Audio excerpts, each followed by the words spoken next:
You ready? Let's do this.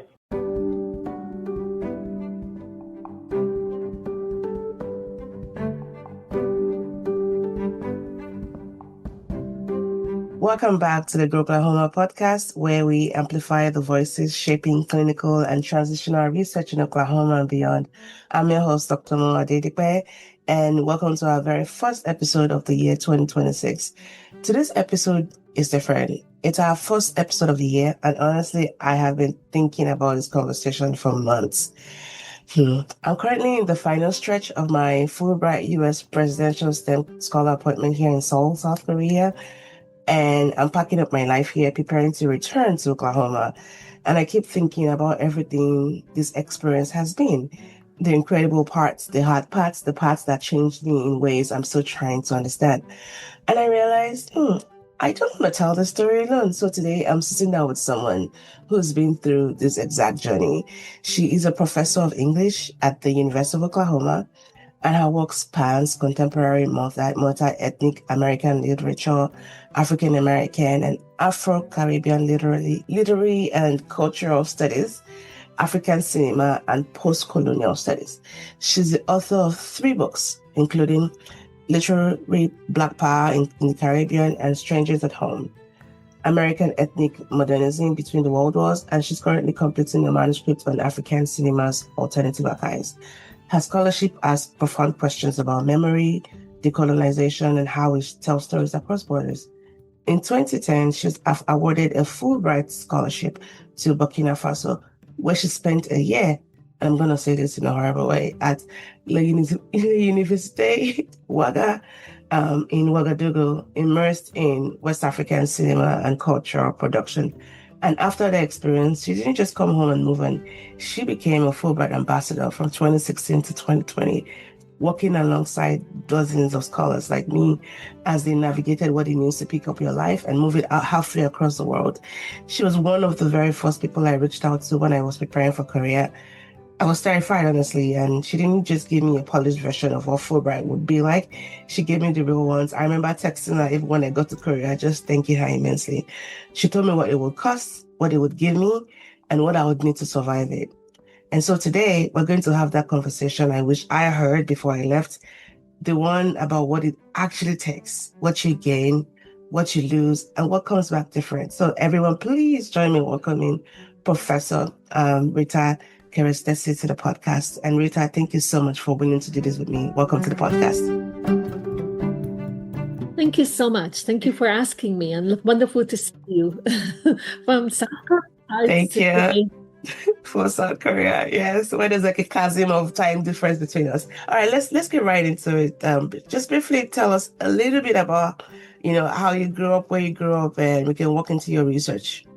So I'm from Hungary. I grew up in Hungary. I did my graduate work in California, and I got my job at OU in 26 years ago. And it was a journey of constant self-invention, kind of trying to fit in a sense, and I became much more interested in African diaspora studies than straightforward American literature, which was what I was studying as a graduate school. So it's a constant. I feel like everything I learned was pretty much on my own. And I think that's what prepared me for the Fulbright experience, that notion of openness and openness to learning new things. Thank you. Thank you for sharing that. Your work is expansive. I mean, looking at American literature, African American, Afro-Caribbean, and then African cinema, that's very diverse. I mean, how do you tease out the nuances between those layers of multi-ethnicity? And as you segue into that will be, how did this lead you to Fulbright, especially to Burkina Faso? And why Burkina Faso? So my first book, and which was my dissertation, was about how different ethnic groups fit into the American literary canon in the 20th century. And so that was also trying to fit myself into academia. And what was left out of that book, I was working on Zora Neale Hurston, who was an African-American writer, early 20th century, who herself went to the Caribbean. She went to Haiti and Jamaica. So that led me, like, I wanted to follow Zora Neale Hurston's steps. So I got involved with the Caribbean Studies conference and institution and association. And so I started working on the connections between African Americans and Afro-Caribbean writers. And so it was, and I felt like there was one more piece missing, which is going to Africa and the kind of seeing all those cultural connections and those affiliations and to have a much richer understanding of African American culture, which I'm not part of, but I felt affinity toward as someone who doesn't feel mainstream American, and that was my intellectual and emotional and research home. So when I applied after I got tenure, which was in 2007, I felt secure in my job to say, okay, now it's time to go somewhere else. And Fulbright was on my radar always. And because I was always trying to do my academic work, not just in the U.S., but kind of in an intercultural context. So I attended conferences which were in the U.S., but also abroad. So Fulbright was always somehow on my radar. I wanted to do that. And I think it was, so finally, after tenure, I got myself together. I said, okay, I'm going to apply. And to tell you the truth, I wanted to go to Trinidad. Because I was already on that journey, literature, and I was reading writers from Trinidad and carnival culture, and through Caribbean Studies conferences, I made it to Trinidad, and I felt like I wanted to spend more time there. So I applied, and then I got a note back from Fulbright that, well, Trinidad at this point really is interested in lawyers or health professionals. So we don't have a spot for anyone in the humanities. But on your application, we have this open spot in Burkina Faso. Are you interested? And I said, give me some to think about it. And the reason is because I took some French, or I can read French, and also the position was in an Anglophone studies department, and that's the only West African Anglophone studies department. And I could be teaching in English, the students would be learning in English. And because I was already working on African diaspora studies, African American studies, they said that would be a good fit. So I said yes. And that's how I ended up in Burkina Faso. And it really had to be just, it was kind of it was not planned, but the unplanned part was the best part, because I stumbled upon something that became my next career move, is immersing myself in cinema and immersing myself in African cinema. Wow. Okay, that makes sense. Because when I think about just the country, like the first country you want to go to when you want to explore film and cinema, it will be maybe Egypt, Senegal, Nigeria, and then Burkina Faso in that order. But it makes sense just how you ended up in Burkina Faso. And I always believe that nothing is coincidental. Maybe you were where you were supposed to be. I imagine you also feel that same way. And also FESPACO, the big Pan-African Film Festival, happens every 2 years, and it was during time. So I was very lucky that I could participate and just immerse myself in this almost 2 weeks of celebration of film. So for our audience, since the 1960s, Burkina Faso has been a major hub for African film, especially through the creation of FESPACO, like Dr. Rita said, which is the Pan-African Film and Television Festival of Ouagadougou, and is the largest film festival in Africa. All right. So as you were rearranging your geographical gyrations from moving from Trinidad into Burkina Faso, did you have any doubts? Like, were there some moments of, do I really want to go? I really wanted to do the Trinidad and Tobago, but now it's Burkina Faso.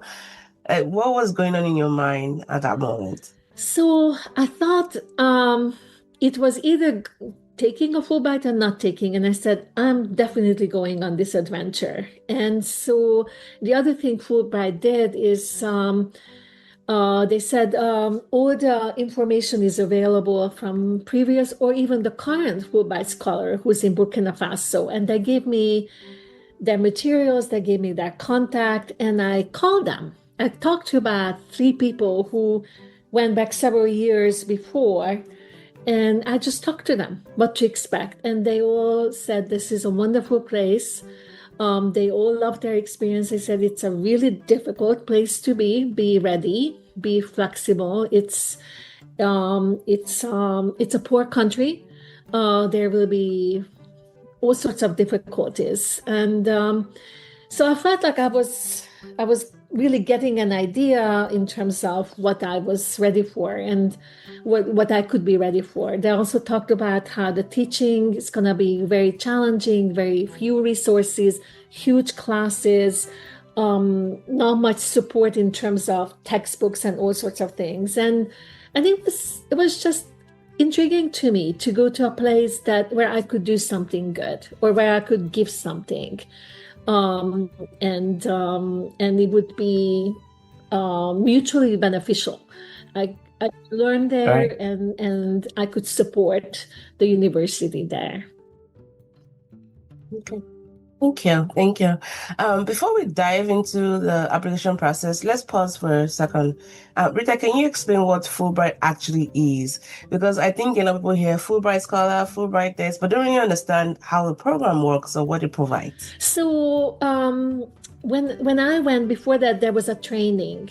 I don't know if they still do that. They kind of restructured Fulbright, but the emphasis was on cultural diplomacy. So it's not political, it's cultural, but also I'm representing the U.S. So they were kind of, and I said, well, I'm Hungarian, but I teach, American literature, etc. So that cultural diplomacy was very much emphasized to me.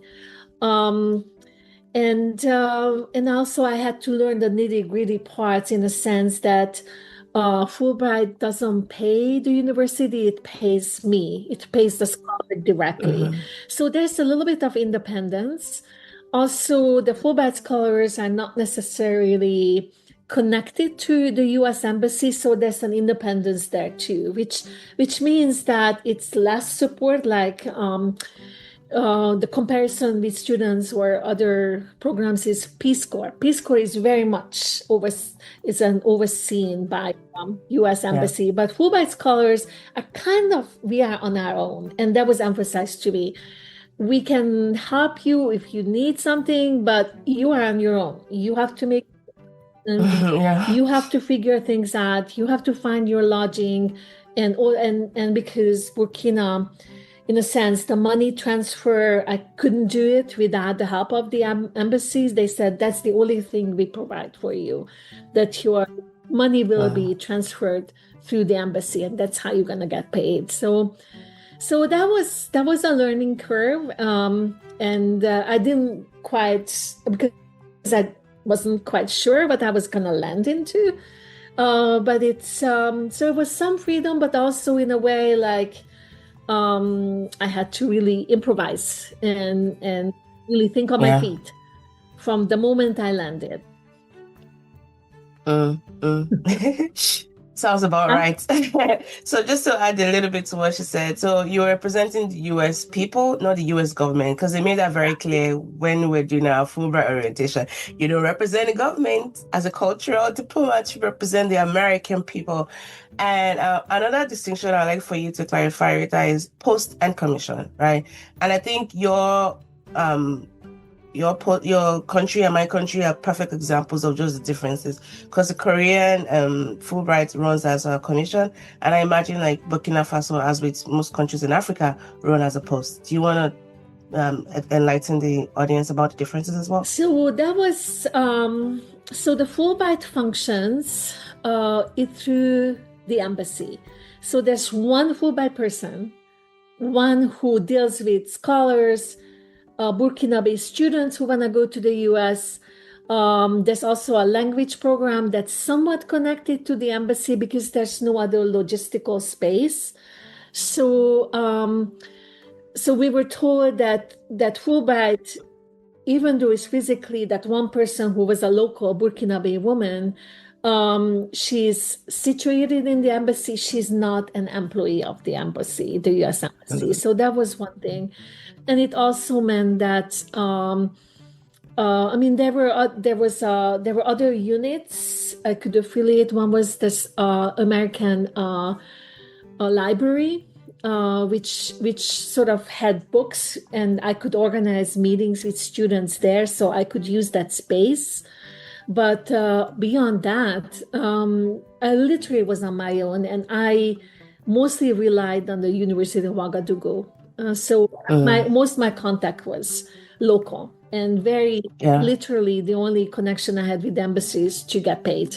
So I could check or whatever money through them.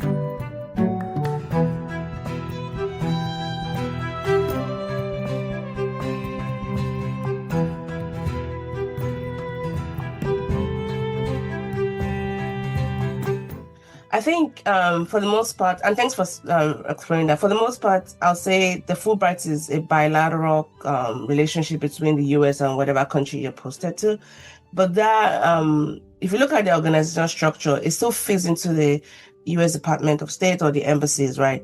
The commission, like Korea, those are fully staffed offices. Like, they have more infrastructure, usually more money. So earlier on, Rita had mentioned, going to a poor, country, and that would also affect what kind of structure or even what kind of support you would have, right? Not necessarily mean it's a bad idea. It's just setting a realistic tone as to what to expect, right?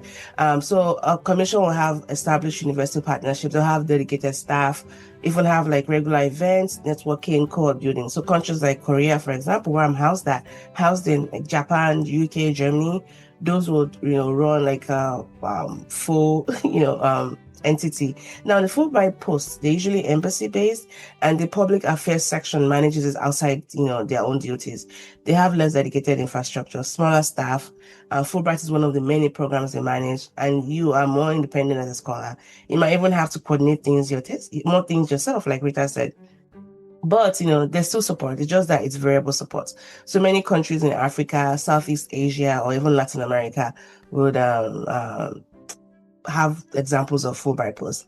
And I also want to emphasize that independence, you are really on your own. I remember when I had to sign my contract for South Korea, and I'd seen a clause there. So currently we're still at war. South and North Korea are still at war. It's still the longest running war in the world. And they put it there that if a war were to break out, I am relinquishing, the US coming to rescue me because I'm aware that I'm walking into a war zone. And I go like, wait, what? So I am on my own. If a war breaks out in Korea, okay, this is gonna be fun. Yeah, but thankfully everything is good. So thank you for sharing that. So now let's talk about the application, making it competitive. You have been on both ends, both as an applicant and as someone who has, reviewed applications. What makes one competitive and what makes your application strong? I know you wanted Trinidad and Tobago, but I didn't even know they could switch your countries out on you. This is all new to me. But my question is, what makes one's application competitive, and what made yours in particular strong? So I think just because I matched, because of the language, because of my interest, and I fit what the Anglophone Studies Department in Burkina wanted.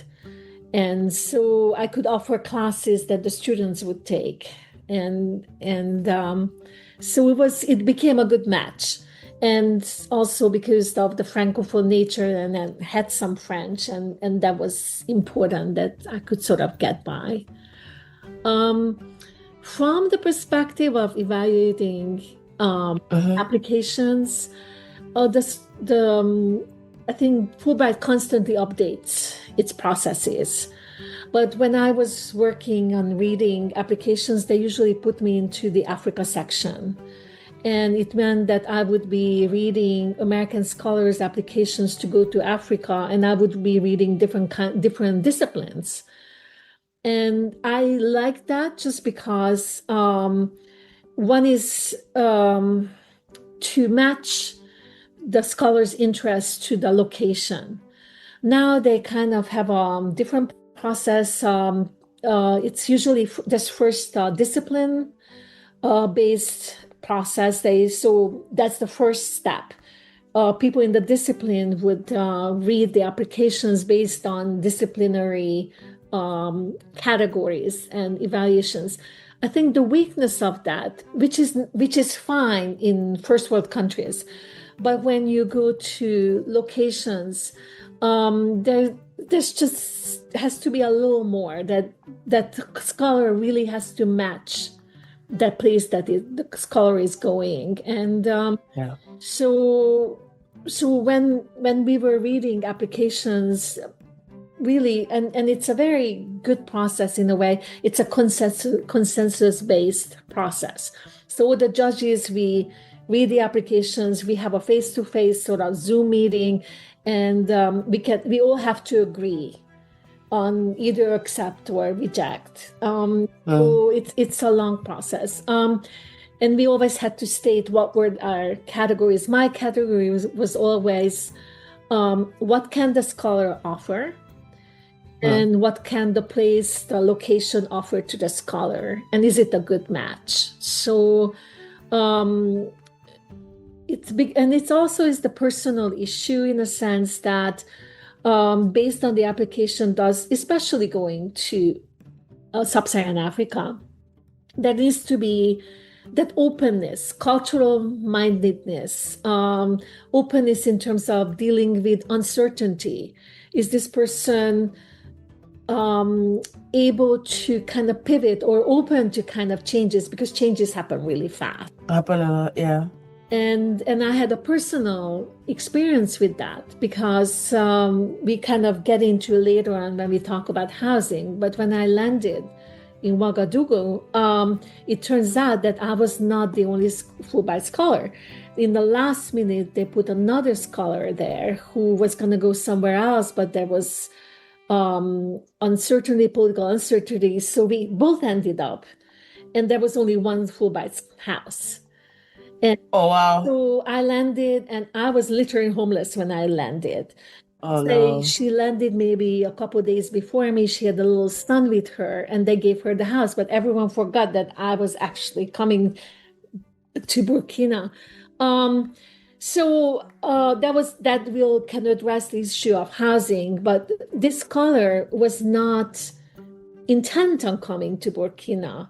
And at one point, she literally says, I hate this place. I don't like this. Oh, no. She stopped working. She disappeared literally, to the point that at one point we didn't know where she was. She didn't answer anything. She locked her door. So there's these personal issues. And in certain ways, when we look at applications, the person really has to match the place. Are you ready for this circumstances?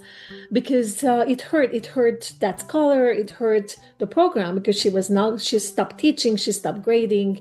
So and then I had to take over her students because she disappeared. So there are sort of these variables which doesn't necessarily happen with Fulbright scholars, I don't know, in Austria or France. So the place, I think, is very important, that issue of want to be there, that place, and knowing where the scholar is going. And also that it's not just I'm going there to do my research, but you have to give and not just take. So that was one of the most important issues when I was looking at applications. Well, this is very key, and I agree that and thank you for reminding us that the rules are always changing. So you might talk to a scholar who went there 2 years ago, and you look at the application this year is probably different. But there are two things that still stand out. Why is your research important, and why that particular country, right? So, because in talking to scholars across the years that I had to talk to before, as I was putting my application together, those two things were things that have never changed, because the Fulbright is still a cultural exchange program, right? So why that country? And also, how flexible are you? What previous international experience?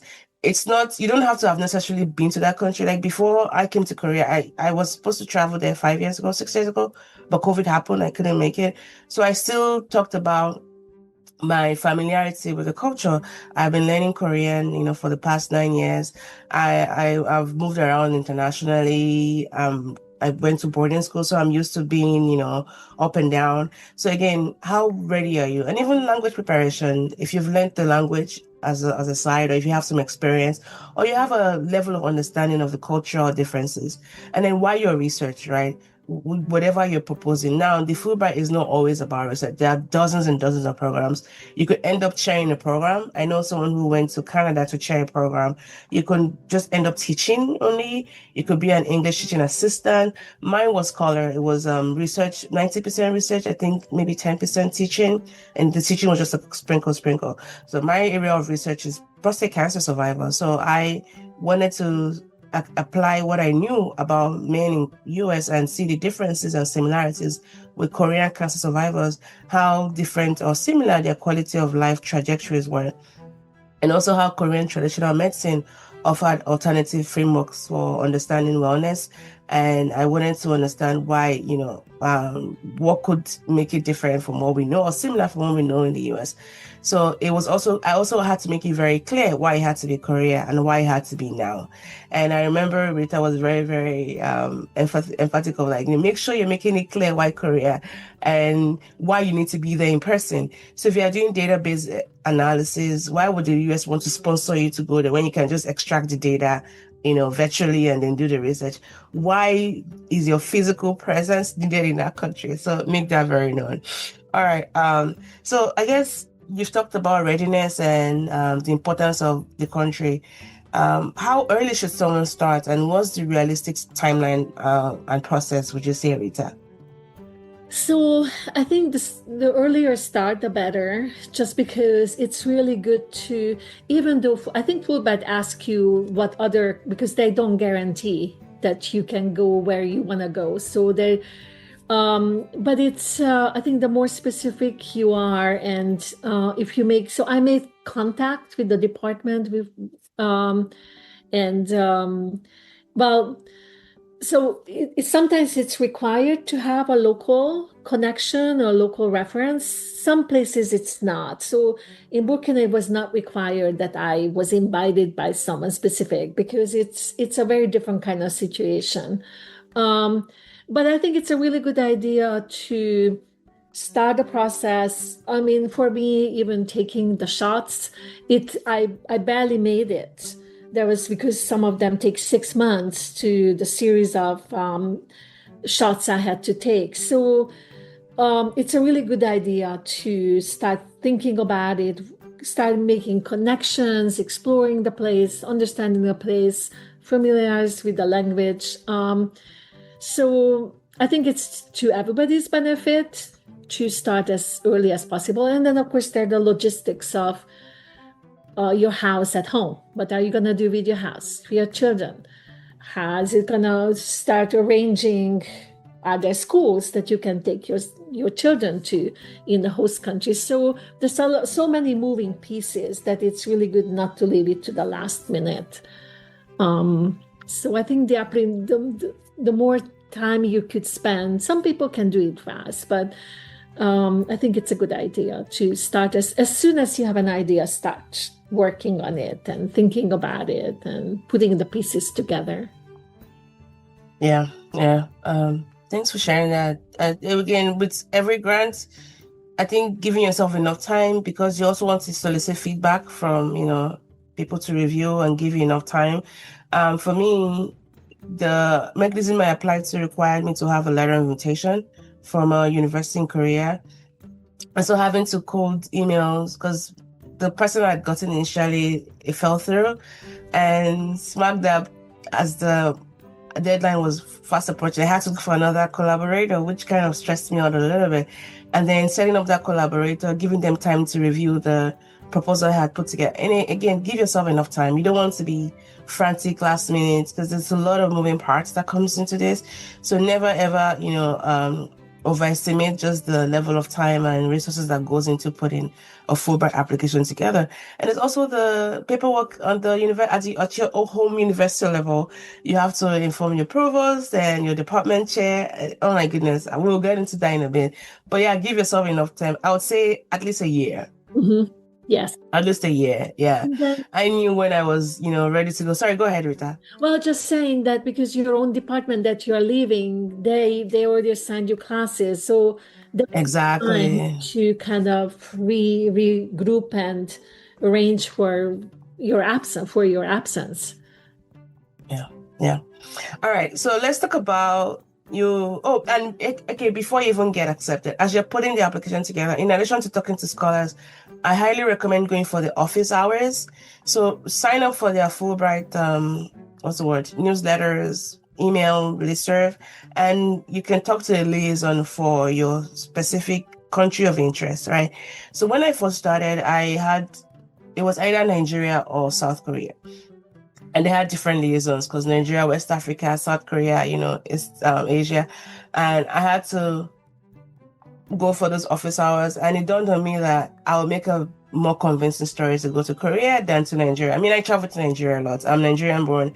And I remember the officer telling me, I'm not going to tell you what to do, but if I were you, how would you convince the U.S. government to send you to a country you go every year? You say you speak Korean. I mean, think about it. I was like, okay, you don't have to say anymore. I think I can read between the lines. So I switched to Korean and I started going to the office hours. I had a lot of questions and they were very, very helpful. And there's also Reddit, there's Slack. There's so many resources you can join online to really help put your application together. Okay, now let's talk about the part nobody talks about in a Fulbright application, the logistics, the bureaucratic maze. For me, reaching out to multiple people, provosts, getting approvals from multiple offices. What did you have to navigate and what loose ends did you have to tie up before you could actually go for your Fulbright?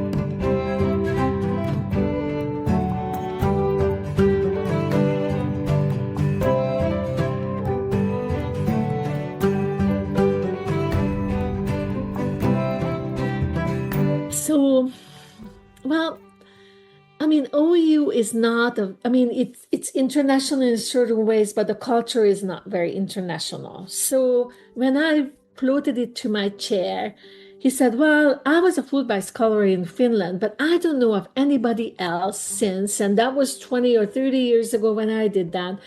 And I don't even know how I would go about it. And so that was 15 years ago when I did that. But now there's more of an infrastructure because Fulbright reaching out and people are more aware, so there's more applicants. So the university now has more processes in place. And I don't think they still, because it's individual to Fulbright connection, the university doesn't know how to, I think it just doesn't know how to relate to it. So the other issue is, do you take it as a leave of absence? Can you line it up with sabbatical? Sabbatical? Yeah, I could not line it up with a sabbatical because I got it and my sabbatical was already taken, but the next one wasn't there. So I had to take a leave of absence. And that also meant, what do I do with my insurance? What with my retirement? Is it going to be, well, stop, but I would lose out a lot. So my chair at the time was very kind. And he said, well, why don't you just keep your salary? And the other negotiation was that I got the exact same amount money from Fulbright as my salary. And that's another negotiation to somehow match the two. Fortunately for me, that was at that point very compatible. And so my chair at that point said, well, it's better for you if you take your salary and when you get paid, you just send me a check, and I could send the check through the U.S. Embassy mail and pay him back. But we had to open like a joint bank account, which was really crazy. Which meant Wow. there was no way, we couldn't figure out how to do it. I think now it's a little better because people are going almost every year. They're Fulbright scholars, so I think it's a little better now. But at that point, that was an issue. That what do we do with the money? So that was. I'm glad OU is kind of getting ahead a little bit and catching up, and there's more awareness of Fulbright scholarship. Wow. I mean, it just brought me back to a lot of memories because I remember when I just started, and thanks for sharing all of that, by the way. When I've just started, there was nobody really at the OU Health campus, and I remember I don't remember who told me about the Norman campus to reach out to some of the folks that they actually had an informational session. And it seems like Norman campus has had a lot of people in the past, go for a Fulbright. And I'm just, glad that I did because they were very helpful and they introduced me to you and to, other people as well. And so I'm hoping that Fulbright becomes at least a mechanism that faculty members, especially at the health science campus, can use as a resource to maybe go for a leave of absence or a sabbatical, just, whatever will be very, very helpful to them to see that as a viable path.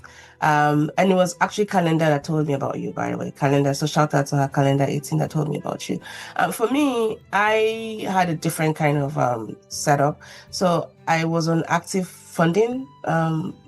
I had a DoD, Department of Defense funding, and I haven't taken a sabbatical, even though I have a sabbatical.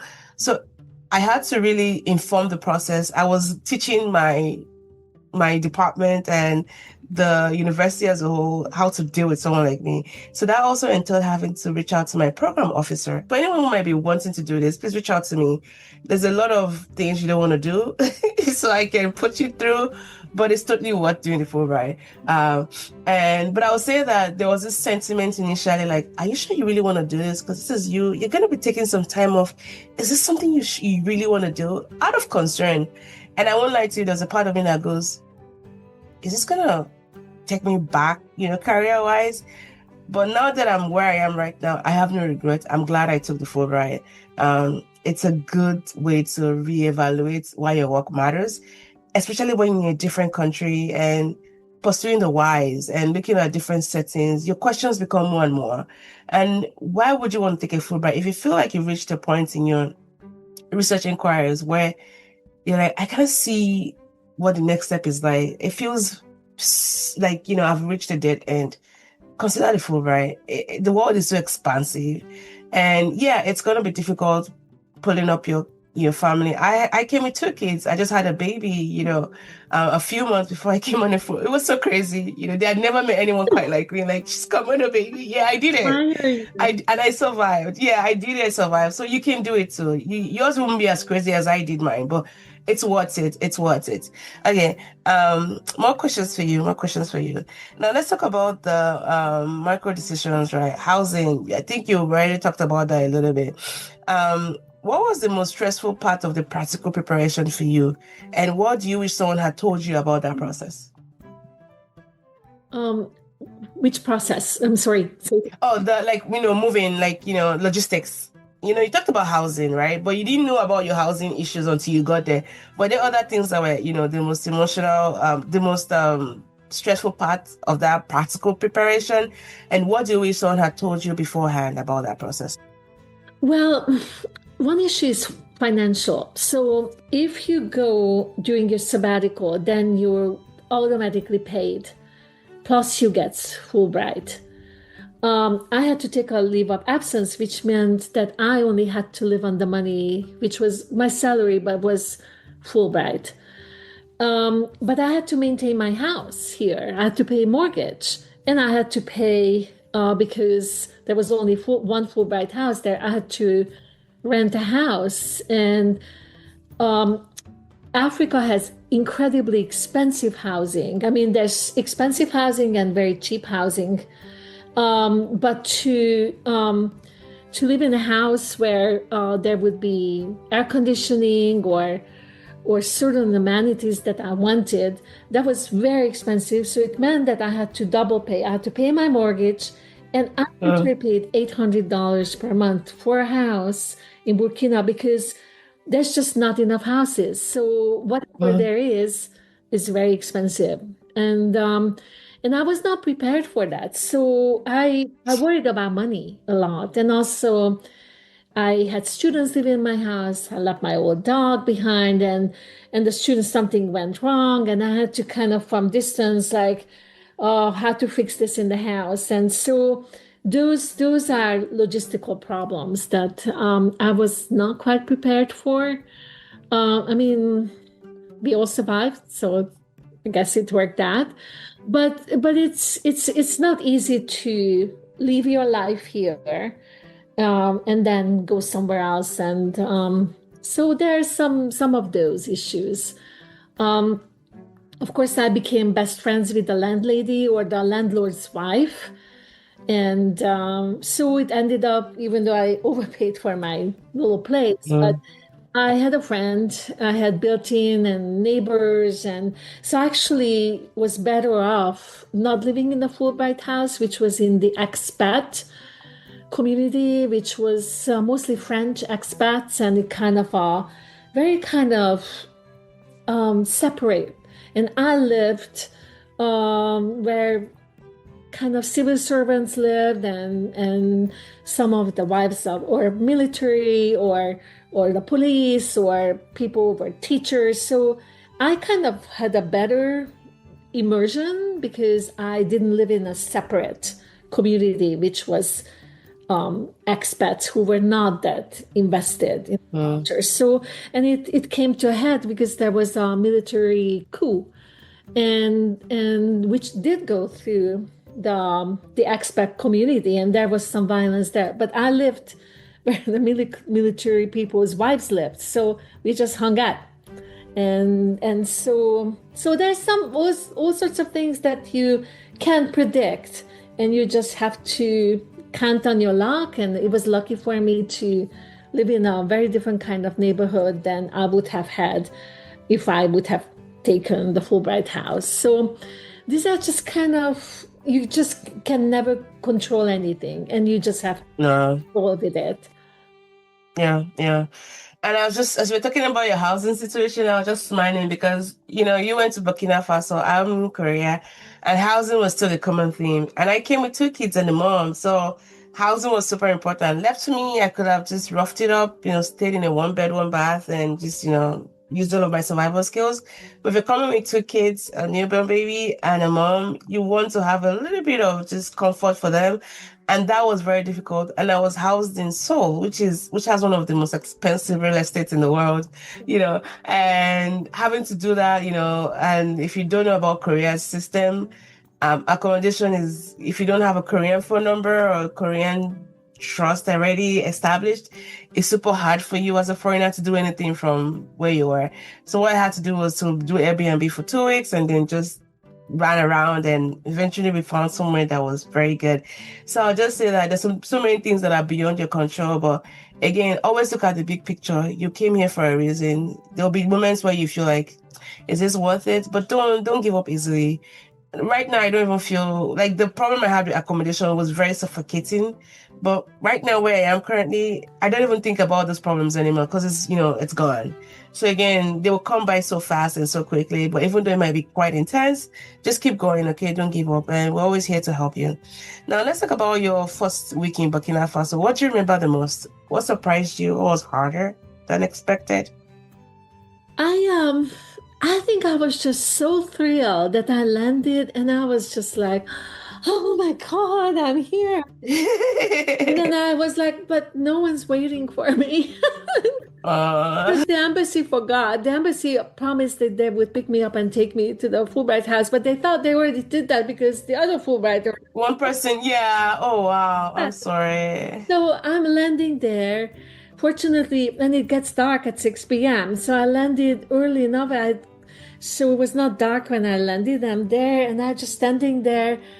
And people were so nice, and I don't even know, somehow of course, I stick out because I was white in very few white people there.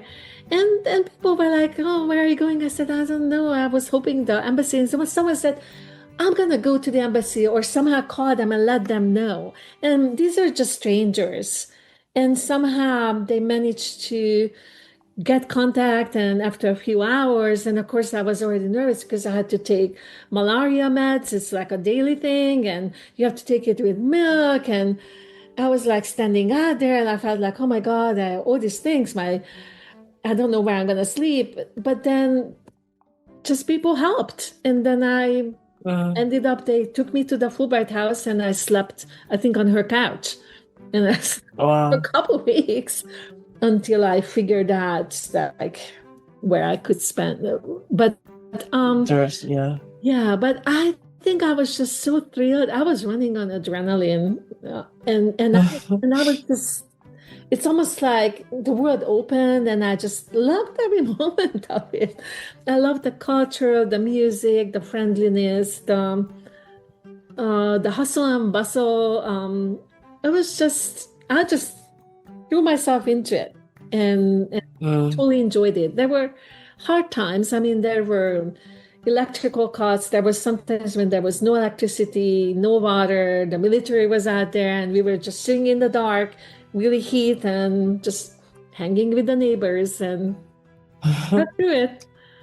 But the other thing is that because the embassy doesn't really care, or Fulbright, there was this one woman, but the students knew, my future students, the university wouldn't start for another few weeks, or ideally, but the students knew, somehow they knew that I landed. And they just showed up at my door, and they said, we're gonna want a picnic. So they put me on their on the back of the motorcycle, and they said, okay, we're gonna go on a picnic now. And I was like, what's not to love about this? I know, right? So the students were so excited, and they were excited to get to know me. They also were excited about about my ideas, excited about showing their culture. So I had constant social events with the students, and some with the faculty. The faculty were completely overworked, but the students were just stepped up, and they just took me to places and exposed me to things, and put me on their motorcycles, because the other issue is I didn't have a vehicle, and getting around is not easy. And I was kind of in the outskirts, kind of further away from the university. So I always had to figure out how I'm going to get to the university each time. But so the landing was just very rich, but I was so ready for it. So I just it was this wonderful adventure, and I loved how embracing people were to me, and constant interaction. And so at one point we can talk about the re-entry. Yes. That'll be the next one. Thanks for sharing that. Have you gone back since your Fulbright ended? I was going to try to expand for one more year, because I really liked it, and I like my students, I like my colleagues, and at that point my department said, you need to kind of come back. So I haven't, but because I had this experience, I got involved with education abroad. So I took students to Tanzania twice, and so I did that. I think it's too difficult, and of course the political situation currently is untenable, and I don't think it's actually safe to go. I think as long as I stay in Wagga is fine, but even that it's politically very unstable. But while I was there, I took a bus. I think it was 36 hours to Accra on the bus, because we kept breaking down, and so I tried to go to neighboring countries. I wanted to go to Mali, but at that point Al-Qaeda was starting to get active. So so I would like to go back, and it's a matter of money. really do. I don't think I can finance it myself. But my heart, part of my heart is there. Is there? Yeah. But just to keep in touch with some of the people there, maybe the students or the faculty you met and all I'm that. still in touch, and students still contact me. I write letters of recommendations, and this is 15 years ago. Now, children, or for example, my landlady's daughter came to OU for 6 months to learn English, and so. And then I was trying to, with some of my colleagues, I read their papers or gave feedback. So some collaboration still stays, and I very much cherish those. We love to hear that. Okay, so how would you say so initially you talked about, Trinidad, but then Burkina Faso. And then when you got there, you realized just how this was going to be very useful to your work. In what way would you say Burkina Faso changed your work? What did you learn that you could never have learned in Oklahoma? What did you learn there in Burkina Faso that you could never have learned in Oklahoma? So when I started really getting interested in African cinema and I feel like I could not watch these films without actually having lived in West Africa. Like mannerisms in terms of like cultural language, just body language. And I think I became a much better reader and noticer, which I could not have learned from books at all. And I noticed when some people work on African cinema, and it's always clear to me they've never been to Africa. And when they try to interpret a film, like you really just miss so many clues, cultural clues that you can only gain by living there. And of course, I still miss a lot because I don't speak the 64 tribal languages that Burkina Faso has. But I think I feel like it's some kind of, it would be just irresponsible on my part to teach African cinema without having lived there at least for a year. And going to East Africa in Tanzania was also helpful. And I took a group of students to the Zanzibar International Film Festival. So I actually took them twice. And so I feel like that connection, and I would love to have that connection. It's not a matter of money, but I feel like it made me a more compassionate academic in a way. I'm not just sort of book learned, but I feel like I have these human connections that I very much cherished, and so which I thought were very important to infuse into my academic work. I did. Okay, good. So you've talked about the research part of it. How about you, beyond the research personally, what did the experience teach you about yourself? What changed in you?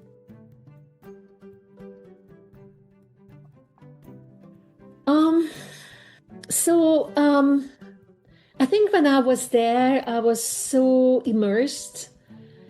I didn't even some people write diaries, and I felt like I'm not going to sit in a room by myself when I could be out doing things, being with other people.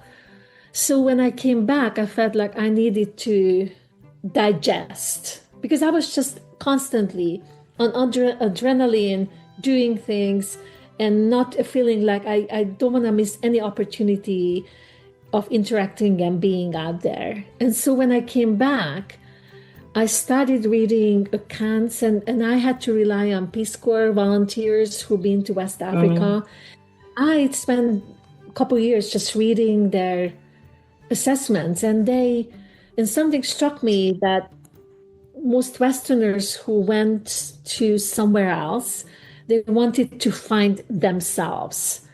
And so that awareness that somehow you need this other culture to teach who you really are, or somehow the kind of transactional relationship. And it was very interesting for me to sort of kind of be, which also gave me insights into how Western aid works in so-called third world or whatever global south countries, and that notion of we help you. And so I needed I literally spent a year or two just digesting who I was, and I feel like I was authentically there. I didn't want to find myself. I just wanted to be present in every second. Every second, yeah. Which is such a hard thing to do, because I found myself just thinking about I have to go back soon, and it was robbing me of just being mindful. And I also the cultural piece, I love cultural exploration. I'm big on that aspect of cultural curiosity, and I put so much pressure on myself to really do something, to keep doing more and more. But then I had this moment of epiphany, like, you being in this country already is enough cultural exploration. Everything you do on top of it is just extra. So just enjoy day by day. Yes, you have to go back, but it's not the worst thing that will happen in the world. I think just give yourself enough time and don't be too hard on yourself, and enjoy it. Make those connections, make those memories, enjoy it. Okay. Well, I have so many questions for you, but time is kind of running out. We're running out of time. Now, you became a Fulbright ambassador after your experience. How does someone become an ambassador, and what does that role actually look like?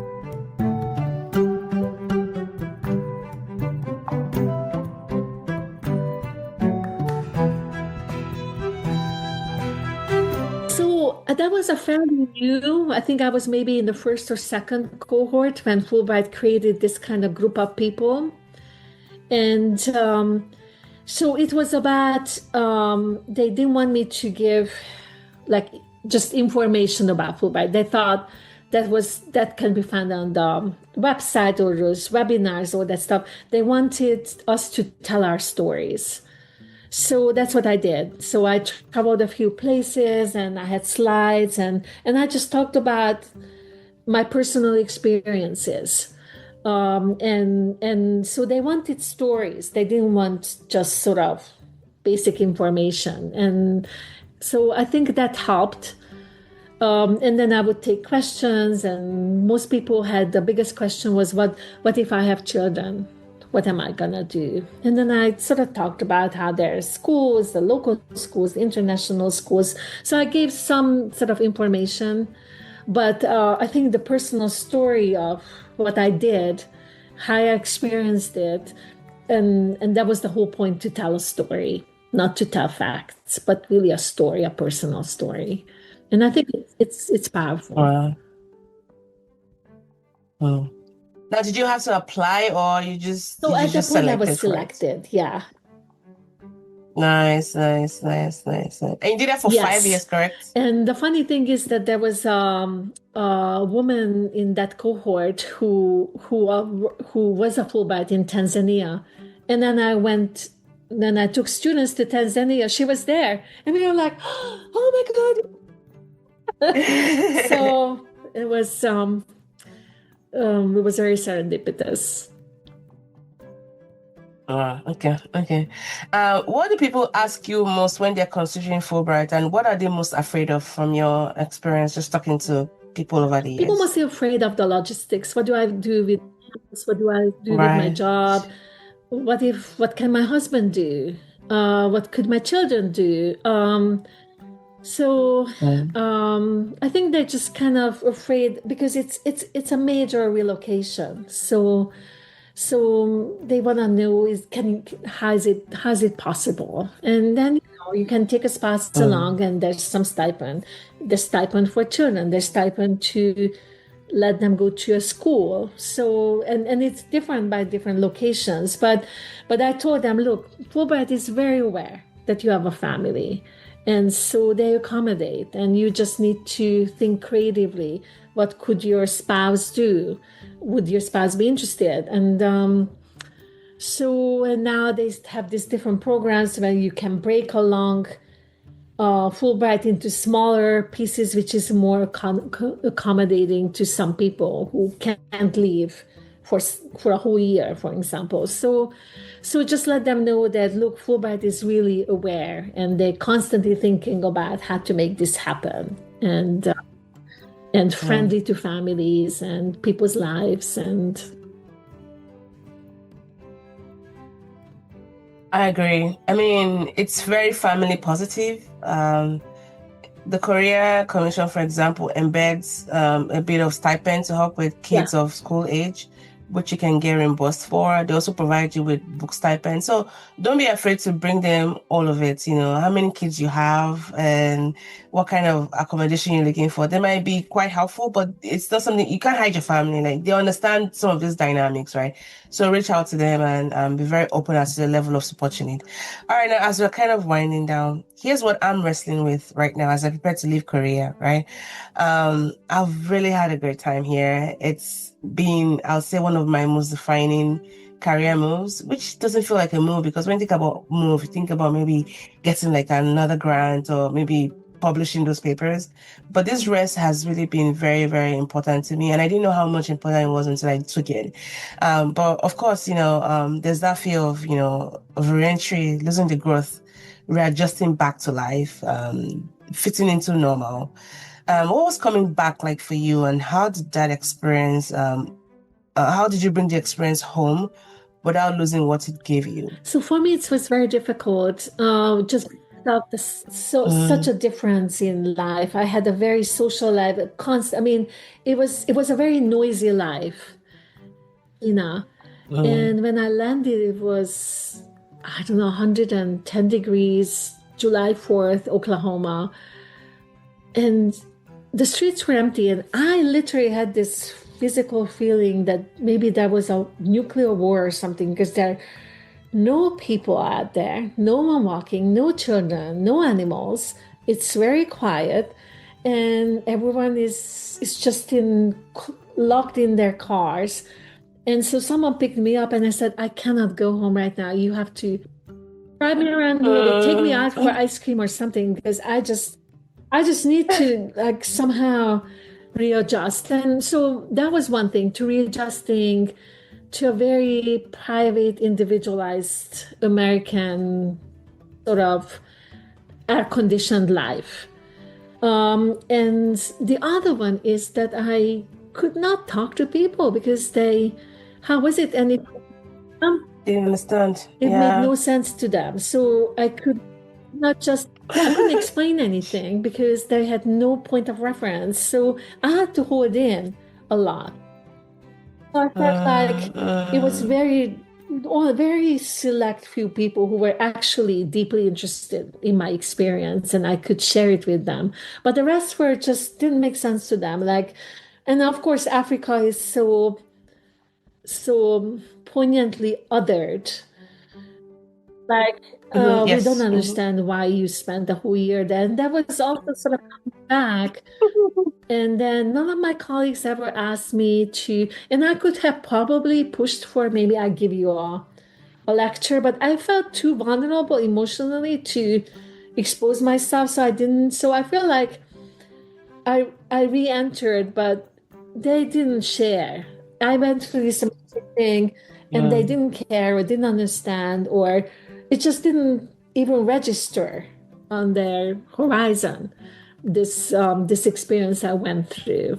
So that was a hard part for me to kind of that re-entry and readjustment, and then readjusting and then creating that African cinema class. And I felt that, okay, so I started sharing with my students. And so now I feel like I have students who have this knowledge and they take it with them, and they will do something in the world that make them more open-minded and interested. And so I feel like teaching was my saving grace to connect to those things. Yeah.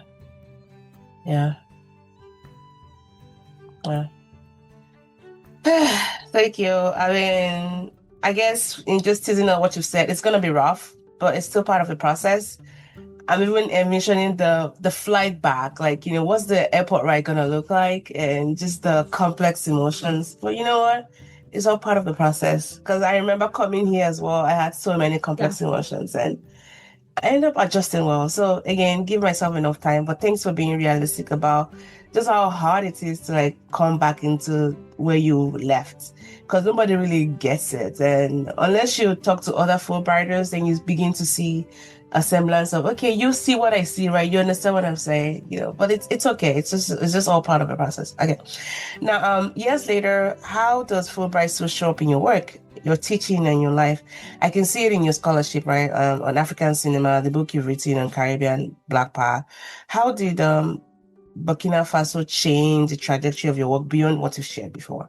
I started attending Years different later. conferences. I still attend Caribbean Studies conferences, and Caribbean Studies Conference now has some panels which are connecting the Caribbean to Africa. So a couple years ago, the president of the Caribbean Studies Association was a Nigerian woman who lives in Canada, but who also spent time in the Caribbean. So I felt like, in a Oh, way, nice. there's more. So, and I started seeking out those panels when there were those connections. And I started attending African Studies conferences. And so if I travel, now I was on a PhD a dissertation committee in Ireland, somebody from Rwanda, and I was sort of somehow got on this. So I feel like I have more visibility and can find interest or like advising and colleagues and that kind of connect all these pieces of my academic interests. And I literally do the Black Atlantic, like the diaspora, the triangulation of you cannot understand Caribbean without Africa, cannot understand African Americans. So these kind of connections and how culture travels and those cultural similarities, and I feel like I can see those or notice those, and it's, even though it seems quite large, but in a way I like that expansiveness, that I can put pieces together that seem that's very separate, but then there's a whole carnival culture in West Africa, and the whole sort of dressing up, and whatever happens in the Caribbean or in New Orleans or Brazil, they all have this very important liberatory messages, and so kind of reframing my theory in a much kind of larger African diasporic sort of expanse, and I had to go to Africa for that, or I have to kind of at least experience. And even though I'm Hungarian, I'm trying to connect all these cultures together, kind of feel that's kind of my intellectual, emotional home, where I can do my academic work and I feel in it. And it's not just separate my intellect and my emotions and interests. So it's somehow I could incorporate them together. Thank you so much. I guess this has really been very helpful in just understanding the importance of Fulbright, especially for faculty, right? And I know for those of us in academia, sometimes rest, and I don't want to keep calling it rest. Maybe like restructure, or like a pause, or just something that help you deepen your work. Fulbright is a good opportunity, because the way I see sabbaticals, unless you have come from a department where it's well structured, most people don't know what to do during a sabbatical. The Fulbright can serve as I won't call it full sabbatical, but just something that is a bit structured, that gives you that rest, and it's prestigious, where you can take that break and still keep doing your work in a meaningful way. Is why I'm so passionate about the Fulbright as a mechanism for faculty who may have never heard of it or don't even think they're eligible for it. So I guess last question on this block will be, for those who are listening right now, what would you tell someone standing where you once stood, who might be scared, uncertain, but drawn to something bigger? What do you think they need to hear when it comes to the Fulbright? That is just a wonderful opportunity for your academic and personal growth. And in a way, you become a much better, I think, educator when you have all this perspective to give to students, especially in Oklahoma, where I don't know about your students, but my students are maybe from Texas, but they come from small towns in Oklahoma, and I feel like I'm doing something for them by enlarging that this world is open. So to offer more faculty who can do that, I think it enriches everybody. It enriches the university, it enriches students. One issue I had is that we used to be an AAUP member, and they list of so it's What is like that? it's this select group of universities, maybe 70 in the country, and it's aspirational to enter that. That's the whole lean on university plan, everything. And so they kind of use I think it's AAUP's list of what are prestigious grants and like I know Guggenheim and things like that, but Fulbright is not on that list. Oh yeah. That's a missed opportunity when OU does. So they say, oh, well, it's fine, but it's not on the list, so we won't appreciate it that much. And that's one of my advocacies that no, it's a very, very important part for people to do this, because it's such a special learning and knowledge and skills that people learn in a Fulbright experience that not many others provide. So that's my advocacy really especially for a university that's so sort of localized. Yeah. I mean, that is so true. Because I remember when I was putting mine together, they were like, is there a direct cost to university? Is there indirect cost? What is this Fulbright? Like, there was a lot of having to educate, at the same time also advocating, which as a faculty member, doing those two things at the same time is so stressful. But don't give up, and hopefully someday. I mean, the idea behind doing this episode is you don't feel alone when you're putting your application together, because there's a lot of things that are unknown, and we hope that you can feel confident to reach out to any one of us for questions and guidance and direction, because it's help. Until the Fulbright becomes a stronger entity on campus, we can still serve as your advocate. So do not hesitate to reach out. More has been given to us, so we don't mind sharing about experiences. All right, Dr. Rita, as we end this segment of the podcast, there's a question we have. So there's a section of the podcast where we have previous guests leave a question. And so you can choose a number between 1 to 12, and I'll ask you the question, and you would also end up leaving your own question for the future guest. Now, they don't know who the guest will be, so this is just going to be a blind question, but I'll tell you who asked that question if you can choose between 1 and 12. Oh, I have to say a number? Yes, yeah. 4. No. Yeah, 4. I say 4. Okay, so this is from D. Terrell, and she wanted to know, what can we do better in terms of creating a more inclusive atmosphere, campus-wide, I think. Maybe the world, I don't know. Yeah, she wasn't very specific, but what can we do better in terms of creating a more inclusive atmosphere? This is from Dr. D. Terrell from Public Health. I feel there's been so much discussion about AI, politics, economics, and so it's been in public discourse to question the importance of empathy. And I want to bring that back. I think empathy is the core that brings people together.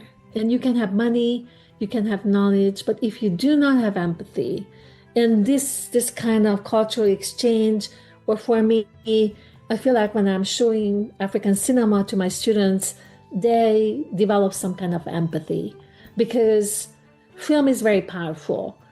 So they are in it, and they are connecting to people who don't look like them, don't speak like them, had very different experiences. So I feel like, yes, I'm teaching knowledge, but I think the best way to bring people together is that teaching them empathy. It's rewarding for everybody. And I think that's the key to bring us closer together.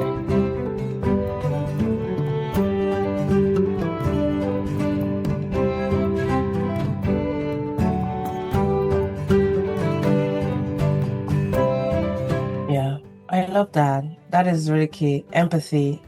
All right. What question would you like to leave for the next guest, by the way? How do they see themselves to participate in a future that's not apocalyptic, it's not destructive? How do they see themselves to, or how would they like to participate in at least in the small little ways we can to create a future that's better than what we had before? So in a way that trajectory is better and more peaceful and more hopeful than what we currently have. Got it. Okay. I'm done with all of my questions. This is the part you probably want to, if there's some things you'd like to add as we round off, but I'm really done with my questions, and this was really, really great. So I'll give you some moments to maybe share anything else you'd like to share that you... Well, first of all, I really appreciate you because you are so proactive in this, and you created this podcast for others, to help others, and you are still in the process of your own Fulbright. I don't think I was in the frame of mind to even outside of it. And I very much admire, like you have a baby there, you have your mother there. And I just so much admire you for being able to step out yourself and think about other people and what you can share and already process this. So that's kind of my parting word, is my appreciation for you, that how involved you are with this and how responsible you are with it, and you can think beyond yourself and just make it a giving already.